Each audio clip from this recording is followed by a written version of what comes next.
two different liquor stores. One of them was Payless in Greenwood. Another one was whatever that weird one is on County Line Road and State Road 37, about to be 69. Something Spirits. Yeah, shout out to you guys. We have with us here today Dr. Mike Willett, bourbon expert, self-proclaimed, and I'll go ahead and second that. Very much. We have this lineup for you today. This is everything that we bought, save for this bottle here on the far left, which Mike is going to talk about. So this was all from the haul from Indianapolis today. We're going to go through them all a little bit, chat about them, and we'll introduce them as we go. Mike, why don't you kick us off? Which one do you want to talk about first? Well, Sean, we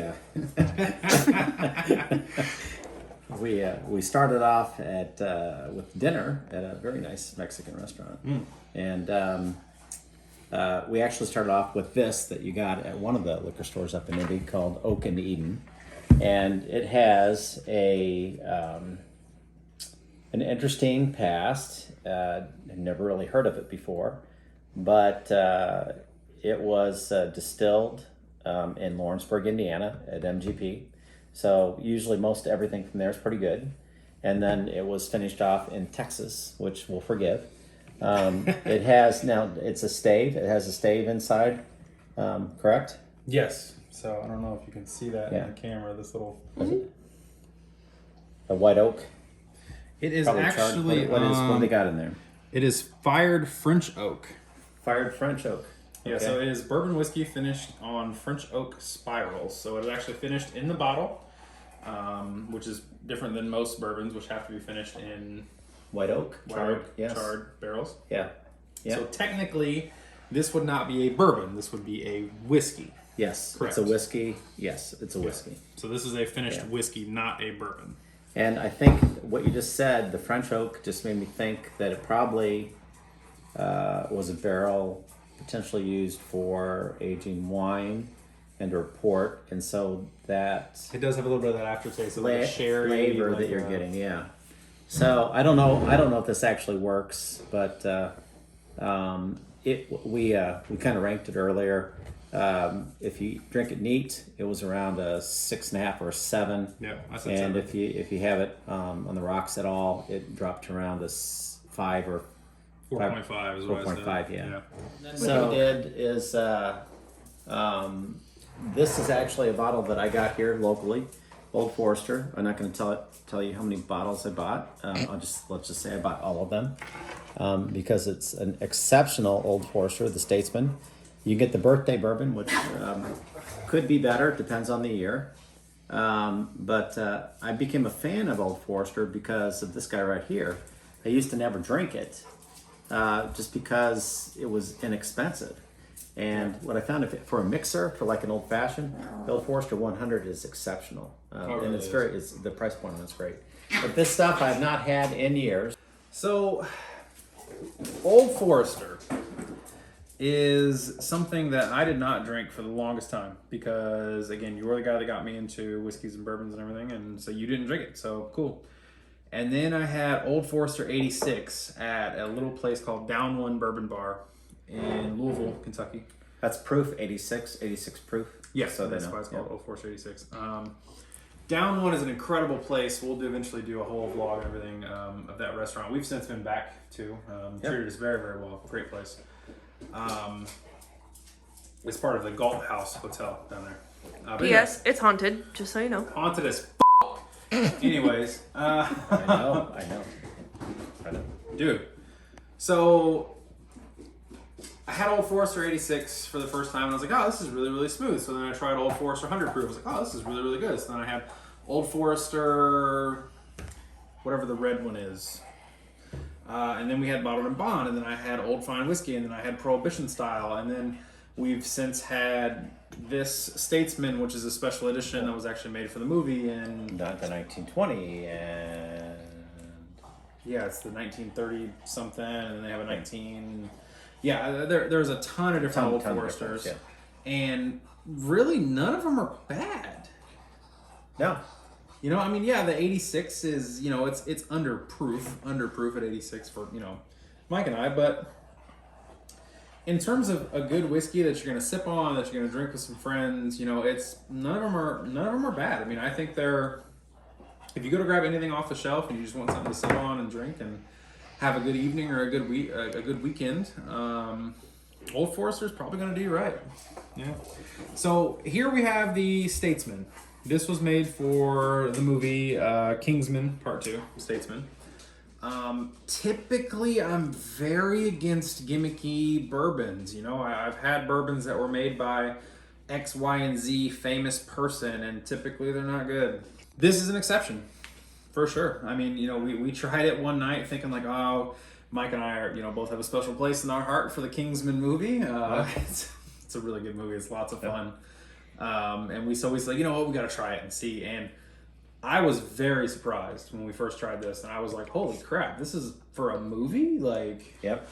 That's because they had Elton John in it. Just saying. Great. Oh yeah, and Samuel L. Jackson. Yeah. Awesome. Yeah, absolutely. No, great movie. Great movie. Yeah. So Getting right into it. the first thing that hits my nose is that you gotta remember this is 95 proof. 95. It hits my nose like it's 110, which is awesome because this is a bourbon. This is truly an excellent sipping bourbon. This is the true bourbon of the night, actually. So we had a Willet Rye, we had a Contradiction, it says bourbon, it's a whiskey. Oak and Eden, obviously a whiskey. McKenna is not a whiskey. It's a It's whiskey. a bourbon whiskey. No, actually It says. it is a sour mash, so completely different. Okay. And then usually not in bottles this big, and no, not that big compared to Sean, but yeah, big. There you go. Yeah, so of the evening, this is the bourbon. I know, you know, Mike and I always say we drink bourbon, but this is the one that we drank this evening. What are you getting off the front, Mike? Heaven? It is extremely smooth. I must say that. Is this the one my dad tried? It was a bit spicy for him. Stephen, drink bourbon. What it does, this one, it comes up a little bit, and then it levels, and you think, okay, then it goes, it comes up some more, and so you think about a bell curve. It comes way up in notches, kind of like our market today, and then it will come down a little bit, and then it kind of sticks itself back up some, and then smooths out. So I should start drawing like graphs that represent. We definitely need a whiteboard. Yeah. Okay. This one is different because it's not super caramely, but it has a hint of caramel. But I'm trying to place it. Maybe you can help me. I don't know. So, for me, I get a lot of butterscotch and a lot of, a little bit of caramel, a lot of allspice, nutmeg, almost like a pumpkin pie spice almost, a little bit of cinnamon maybe. But then it's just vanilla on the end that really just smooths it out for me. And then it finishes, like you said, it kind of kicks at the end with the spices and the leather and the tobacco kind of on the end of it. I'd agree. I like the nutmeg, pumpkin pie. The cinnamon. What are those cinnamon cakes called? Like a cinnamon Coffee cake? Yeah, like a coffee cake. Yeah, that's it. Yeah. I honestly, so there was one time. It's got a little bit of a coffee cake scent to it. It kind of does. And I don't know if you remember this, but there was one time, shout out to my boss, Maddie White. She gave me an aging room cigar. I don't for the life of me remember which one it was, but it was an aging room cigar. And I smoked that on the back porch. I think you smoked a Cuban that I had, a Monte Cristo that I gave you. I'm not sure what he's talking about. I don't smoke. Yeah. Different guy. My fault. It was not him. So anyways, me and said other guy smoked a couple of very good cigars, maybe on my back porch. And That's okay. Sean doesn't smoke either. I don't either. And lies. So I got buttercream icing out of this, and that little bit of tartness and a little bit of sourness from the buttercream, but that sweetness of the icing. Yeah. I think is what still comes through for me, even without the cigar, even without eating a big steak or something like that would bring out those sweeter flavors. I still get that a little bit. And nice. See, nice. That's nice. Very. Yeah, I love how articulate you are when you describe alcohol, in particular bourbons and whiskeys. But no, I would agree with you. There's a Sometimes word for that. I think it's snob. Yeah, no. Sometimes it's really hard. It's really hard to find the words because they have charts, and you can like go, okay, yeah, all this and the cherry and the nutmeg and the caramel and the apricot and all this stuff. Give me a break. We all can't smell. We're not dogs for any. We can't smell everything. But the thing is that when you have someone mention something like that, you go, oh yeah. I did smell that. And then that's when you go, okay, wow. And so that's why it's a good idea when you drink these to talk to somebody that you're sitting with. Like, what exactly, because we all interpret things differently. We all have a different lens. So. What was that one that you said it was marshmallow and you got completely different? We were at his house and he kept getting marshmallow from it and you did not taste marshmallow at all. It was one that Connor got you. Oh, yes. I know what it is. It's that that damn toasted. Yeah, it was toasted, and I cannot remember. See, what happened was that a Weller? No, it was not the Weller. I'll have to find out for another show. See, what happened was I had my hip replaced back in October, and Sean came over, and my son Connor was there, and he brought bourbons, and one of them he lives up in Cleveland. And one I'd never seen before. And of course, they drank it all. And like good sons do. Like good sons do. And so I'm not sure. I think I did try it, but probably not much because I was on painkillers and I don't remember. But I recall that conversation that you two had, that it had, or that I had as well, that it marshmallowish and that you didn't taste it at all. No, I got the char out of that one and a little bit of chocolate. Yeah, yes. That's it. Yeah, and everyone else got the marshmallow, and I never got the marshmallow. Yeah. So it can be different for different people, but it kind of depends on your nose too, and it depends on your palate, and it depends on like I was saying before.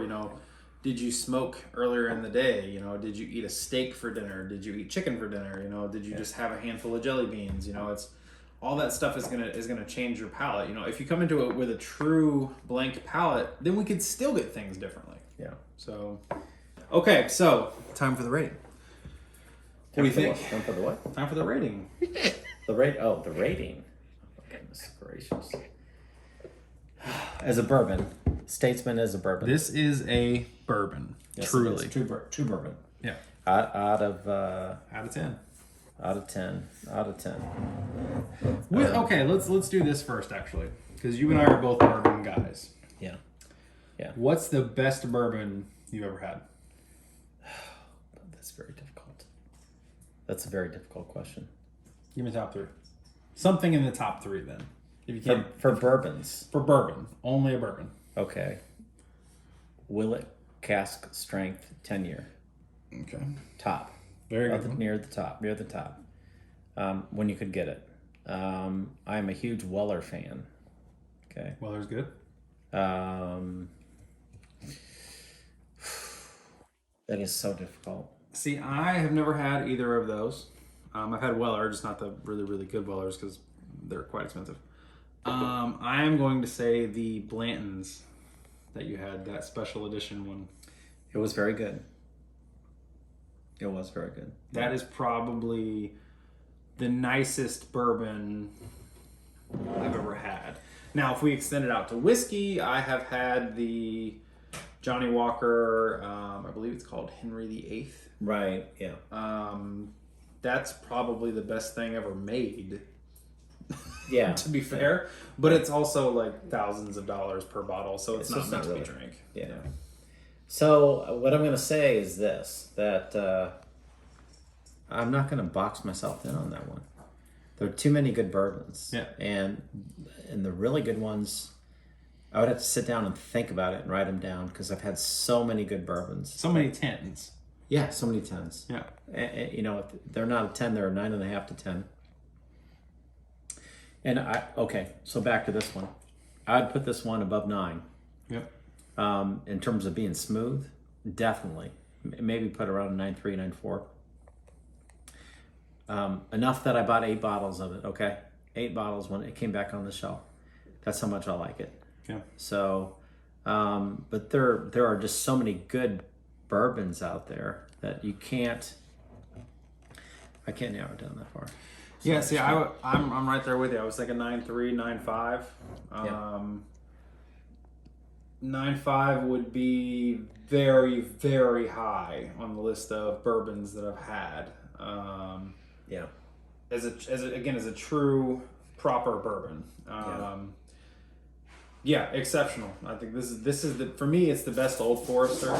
I think the Old Forester Prohibition style is right up there with it. Yeah, the 1920. The 1920, yes. But the birthday, which I've not had yet, but the birthday, I understand, depending on the year, that it's even better. And when I try those, and I'll be happy to be on your show and come back on that one. I don't think I can get a bottle, but I can try it. Yeah, So- I mean that's the thing is like a lot of times it's hard to come up with a bottle. Yeah. It's very, very difficult. You know, I've So had Big Red, if you're watching, hook us up so we can rate it. yes, Yeah. that would be great. love to do product reviews. Yeah, no, I've had limited edition Maker's Mark. You know, I've had a lot of really, really good bourbons, and I think Old Forester Statesman. I think Old Forester Prohibition style. Blanton's. You know, a lot of those are really up near the top. Well, you look at these new ones, like the Rabbit Hole. I mean, Yeah. there are several Rabbit Holes that are exceptional that you didn't hear of until a year ago.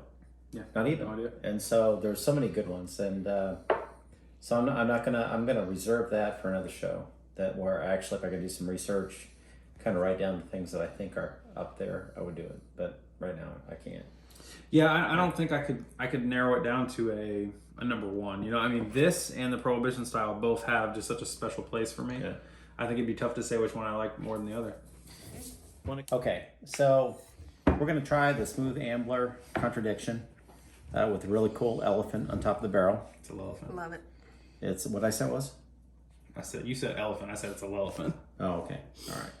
I'm not I'm sure. biased. I don't know what the hell he's It's talking a elephant. So it's 92 proof, and I wasn't planning on opening it, but I'm here with Sean, Lauren. was. Don't let him lie.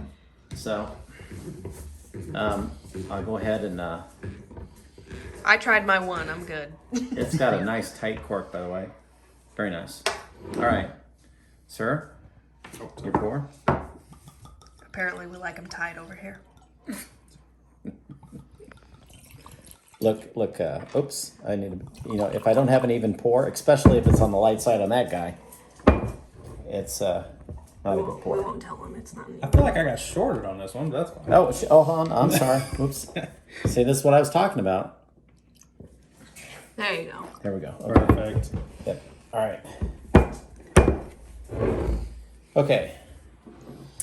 So, Tell us about this one. all right. I'm not too proud to look at the back of the bottle. So again, this is produced and bottled by Smooth Ambler Spirits Company out of Maxwellton, West Virginia. But we know that it's comes from whiskey that's distilled in West Virginia, Tennessee, and Indiana, which will be Lawrenceburg, which will be MGP. It's a blend of straight bourbons.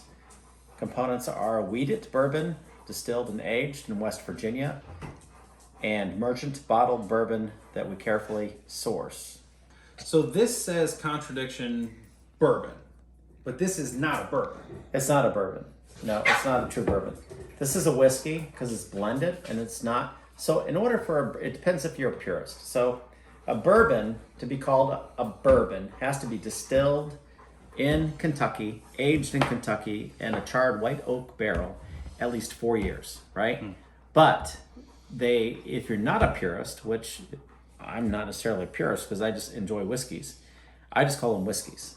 Now, a rye is not a bourbon, right? A rye is a whiskey. Yeah. So Well, it's like Scotch is a yeah. whiskey. Yes. An Irish whiskey is a whiskey. yeah, correct. You know, So it's all whiskey. It's yeah. just- So we tend to not be snobs in terms of that pure sense. I like the bourbons or the ryes in particular that are aged in Kentucky. At least in that respect, I am a bit of a purist, but I'm not too concerned about where they're distilled because there's so many good distillers. All right, so this would be considered a whiskey, and as it says, it's a blend of straight bourbon whiskeys. And it says a blend of straight bourbon whiskeys. So that's why they get away with it. Right. So even if it's a, Kentucky straight bourbon whiskey, and I take another Kentucky straight bourbon whiskey, and I pour them together, Yes, I have made a whiskey, not a bourbon. correct. Right. They are blended. Yeah. It's not supposed to be blended.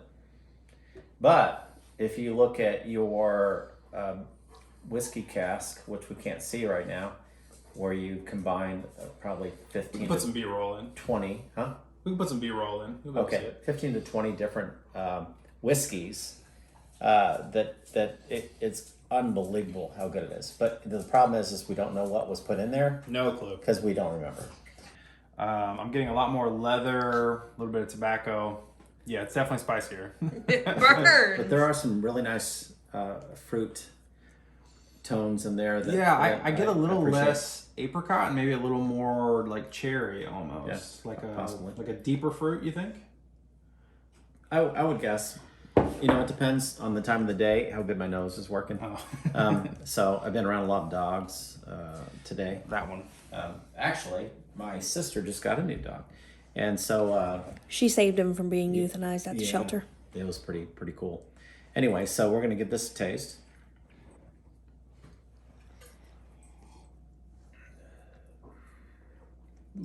So, considering that's only 92 proof, it's got a good bite to it. I'm going to have my second sip.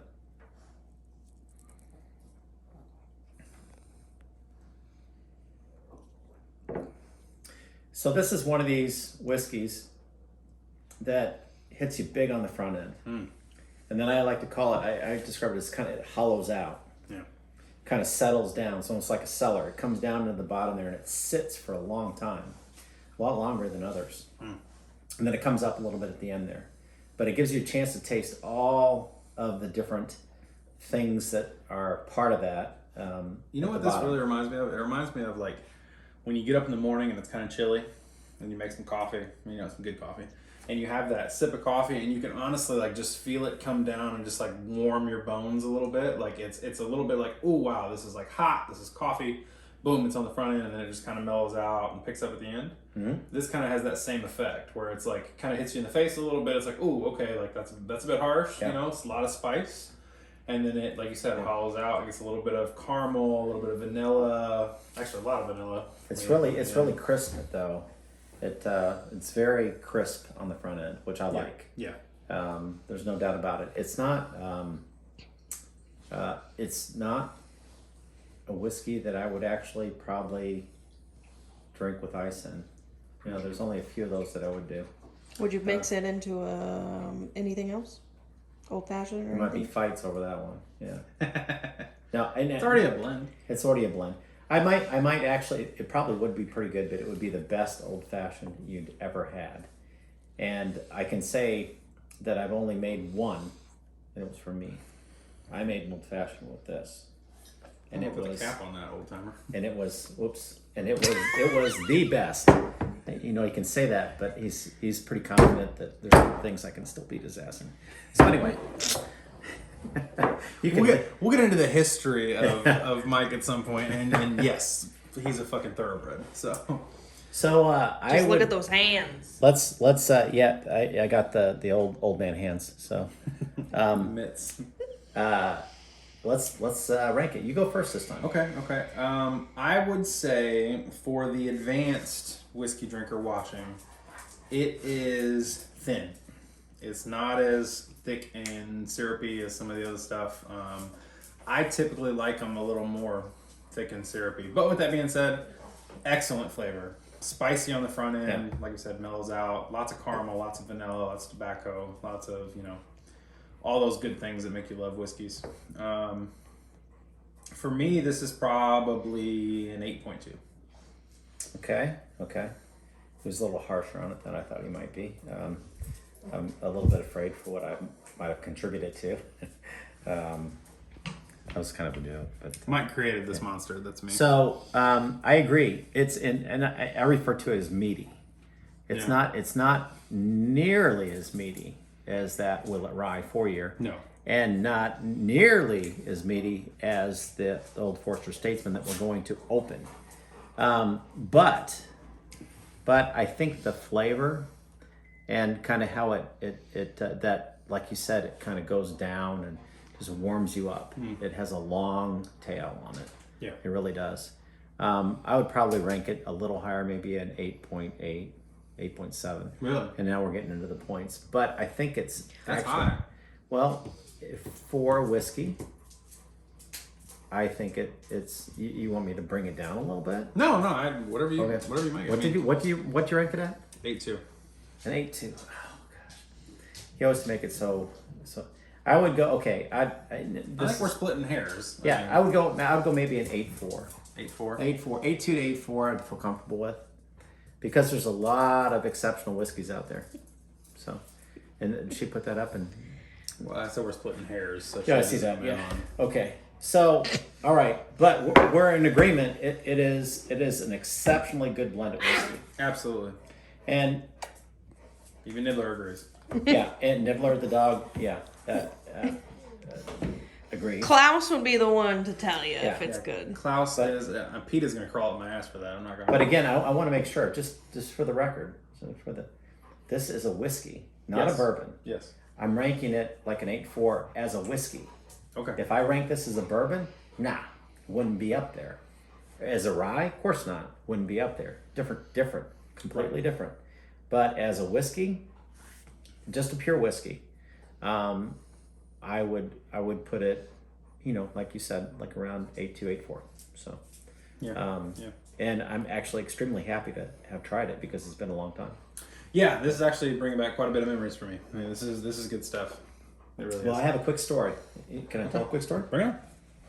Story time with Uncle Mike. Story time. So this bottle right here, his advisor in his master's program, by the name of Dr. Joel Steger, a colleague of mine, he gave this to me in my chair, Dr. Dave Casea, when he retired. Unusual, because usually you give them something. Of course, Joel Steger doesn't drink. He is the contradiction. He is the contradiction. So he bought us this bottle, had no idea how good it was. And unfortunately, it still sits in my chair's house. I never got it back. I never got to have half of it. But if I go over, he still has some, and I drink it over there. But the funny thing is that this guy that knew absolutely nothing about whiskeys or bourbons or anything cared enough about us, and this was his advisor, mind you, that really helped him quite a bit. Goes out and Absolutely. finds one of the most unique bottles, really, that's out there at the time. So kind of cool. No, absolutely, absolutely. Yeah, no, I actually when I guest lecture at the university, I'm lucky enough to get invited. I talk about my mentors and the people who have really helped me along the way, and Joel Steger is absolutely one of those, along with Mike here. And yeah, he's very. if you've never met Steger, you don't understand Steger until you spend some time with him. And whenever you do, you realize he is absolutely brilliant. But he's very much, it's his way, and he knows what he's doing, and that's how it's going to be. And he's a great man. 10 out of 10. Love him. All right, we're good. So Willet is obviously one of my favorites. It's one of the first ryes that I drank, which makes me kind of a spoiled brat. Thanks, Mike. And with Mike being the guy who got me into rye and bourbon, and kind of even knowing what the difference was, when I was before Mike, when I was younger, it was just whiskey that I drank, and I didn't know there was levels to it. So I am very biased towards Willet. However, it's a good bias because it is. It's one of the best. That's how it is. So as we go to compare things, I always like to get the smell first and kind of get my palate going for it. I'm kind of a bourbon snob, so I like to really get my nose in it and not just smell through my nose, but actually put my nose in it and open my mouth and breathe through my mouth. Breathe in through your mouth, and you'll actually get some of those deeper notes and everything before you actually take the taste, and then. So what's it smell like? So what are you getting from Mike? A little bit tobacco-ish, which I really like in a bourbon. You get some apricot, possibly a little bit of molasses. See, I was gonna say molasses right off the bat. I think I always pick up on the sweeter tones. I got kind of a sweet tooth myself, but yeah, always pick up on the sweetness of Willet right away, which is not what you'd expect out of an over 100 proof liquor. Yeah, you just forget about that first sip because you're basically cleansing your palate unless you have something in between. So with wines, it's sometimes like chocolate or a cracker. Like, what would you have in between? Probably pretty much the same thing. Okay. Yeah. Yeah. Honestly, the first sip, like if you go to a tasting somewhere, like say you're going to do a moonshine or a whiskey or something like that, if they have something very, very high proof, they're going to give you that first because that's going to get you used to that level of alcohol, that burn out of the way, and then you can get all the flavors. So, like, for example, when we were in Gatlinburg and we went to Sugarland's Distillery and did the moonshine tour, the White Lightning was first, and then all the flavors were after that because you would not taste all the flavor if you got that burn from the beginning. So they just give you the straight burn first, then you get the flavors. Well, we're not going to drink something very, very high proof and then switch to this. We want to use this for itself. So we drink the first sip, blow it out slowly. Okay, cool. You get all those flavors and all those aromas in your mouth. Then you get the second sip. That's when you really get hit with the flavor. So let's taste it. Cheers.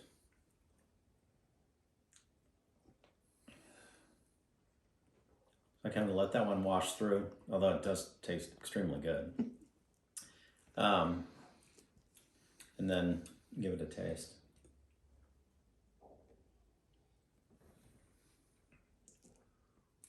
So you can probably tell it's extremely good. I have not had Willet in a while, the 4-year. With a rye, what you're going to get with the higher proof, I tend to think of it, for me, it's like how many times do you kind of go up and down that roller coaster?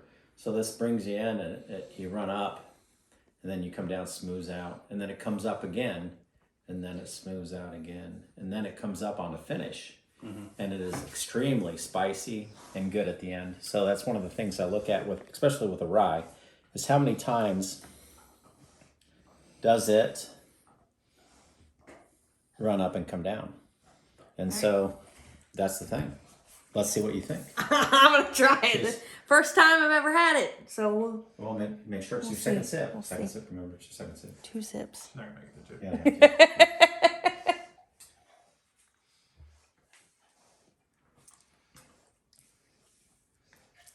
Eyebrows raised quite a bit. Kind of burns. It burnt my lip. Now get your second one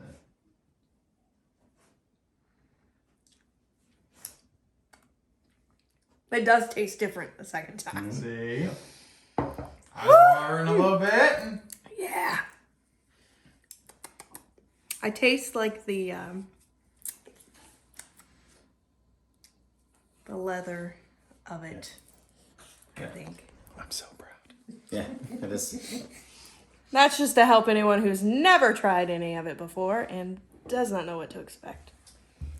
It is high proof. It is. But it's... The flavor is there for it being such a high proof. I've had high proofs that are literally just really, really strong. With Just no flavor? To be strong, with no flavor. Yeah, I mean, Bacardi 151, right? Like Yeah. we've all had that. It literally just burns your face. Yeah. I've had, overproofed white rum from Jamaica. Yeah. That was 130 proof.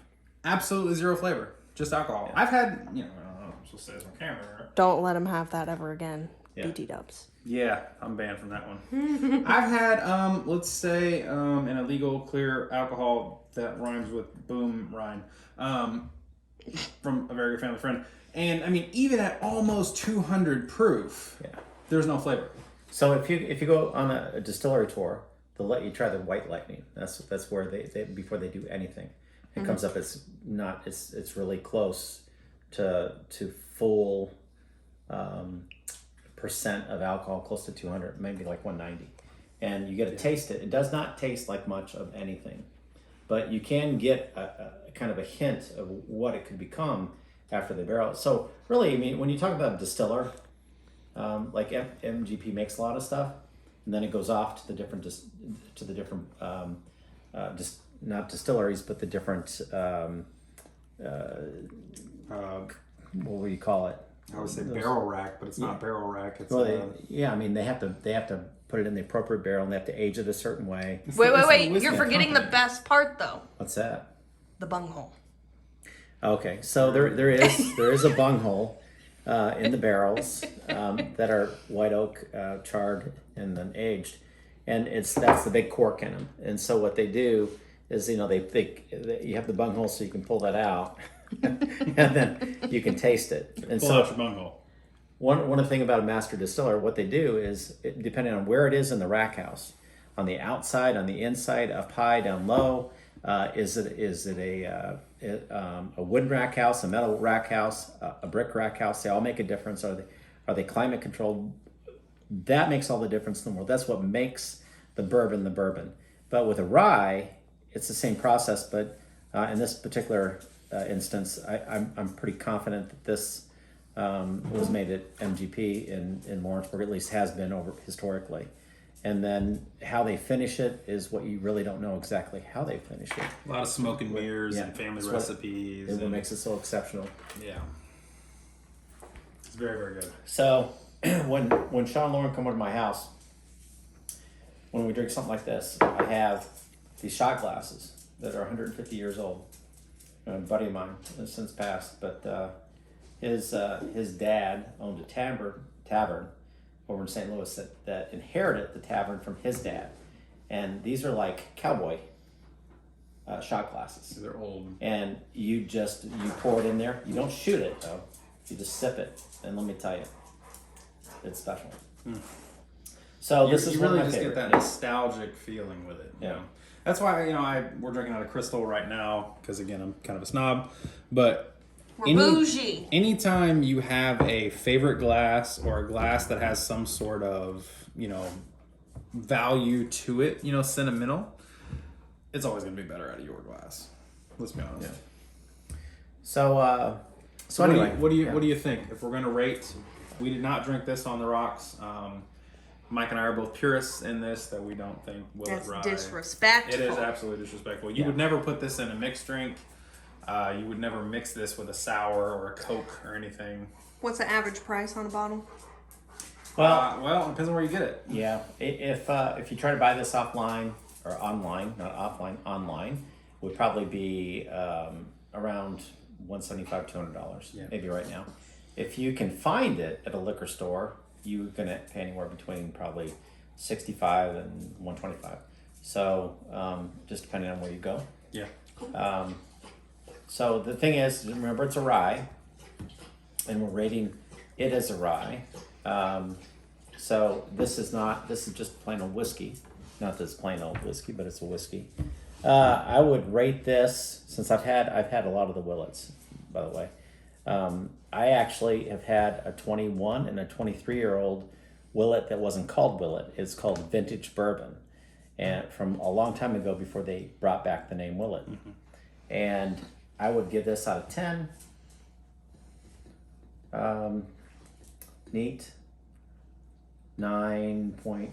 9.2, 9.3. Yeah. Because I've had better, but not a whole lot.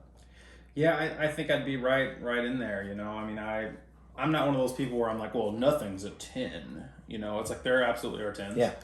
And there's more than one 10. It's not to say that only one liquor is perfect. I've had a lot of stuff that I'm like, this is 10 out of 10, amazing. So yeah, I'd be right in there too. Yeah, 9.92. So just because my last name is the same as this company down in Bardstown, doesn't mean I'm that partial to it. I do like a lot of other bourbons and ryes that are just as good as this. So I'm not that partial. I do like the crest though. So.